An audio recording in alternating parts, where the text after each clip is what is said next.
वो स्वयं भगवान नहीं वर्णन कर सकते। भजन की समानता कर्म कैसे कर सकते? शुभ अशुभ दोनों को भस्म करके सुख ही सुख प्रदान करता है। कर्म में कभी सुख है, कभी दुख है, कभी लाभ है, कभी हानि है, कभी मान है, कभी अपमान है, कभी निंदा है, कभी स्तुति है। लेकिन भजन में केवल भगवान और महासुख।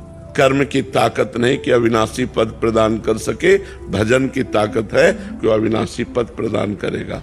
कर्म तुम्हारा अच्छा से अच्छा बनेगा तो स्वर्ग लोक जाओगे, वहां पुण्य भोग कर फिर मृत्यु लोक आओगे।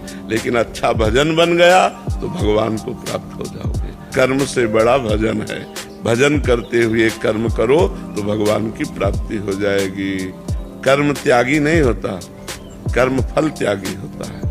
भजन करते हुए जो कर्म किया जाता है वो भगवान की प्राप्ति कराता है, और जो केवल कर्म किया जाता है वो अवश्य में वो भोक्तव्यम कृतम कर्म शुभाशुभम। शुभ और अशुभ कर्म जो बनेगा उसे भोगना पड़ेगा। और भजन इन भोगों का विनाश करके भगवत प्राप्ति करा देता है। जो नाम जापक को सुख मिलता है, जो नाम की महिमा है, वो स्वयं भगवान नहीं वर्णन कर सकते। भजन की समानता कर्म कैसे कर सकता है?